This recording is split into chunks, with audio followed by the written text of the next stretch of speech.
Another hump day at Kyneton, another Wednesday night at the farm, and sitting at the kitchen bench, and you might notice that that bottle, if you can see, is pretty empty because we just drank that with dinner.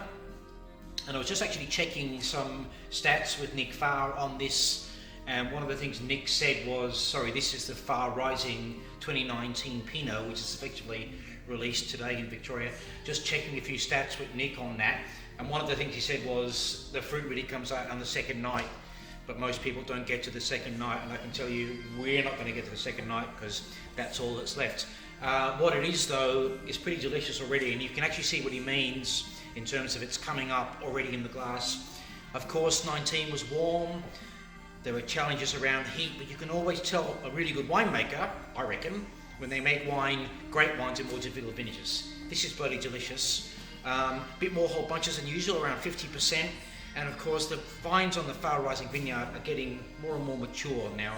They're not young vines anymore, so it takes on a lot of the gravitas of a By Farr wine, and really the crossover between the two is already complete now. Interesting as well, we crap on a lot about the whole bunch character with Farrs. You see less of it here because there's more, because it's really integrated. It's about $50 retail and available now.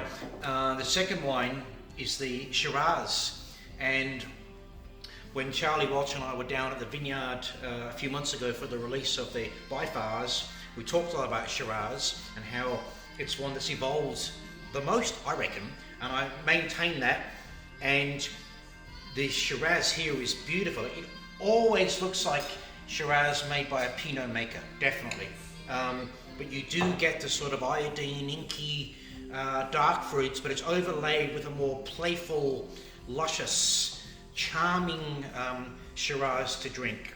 It doesn't go so far as calling itself Syrah. It's not really that coat roti sort of thing, but it's just a plusher, more elegant, more supple version of Shiraz from Geelong, Moorabool Valley, 2019, challenging vintage, stunning wines. Nick, well done and good luck with homeschooling.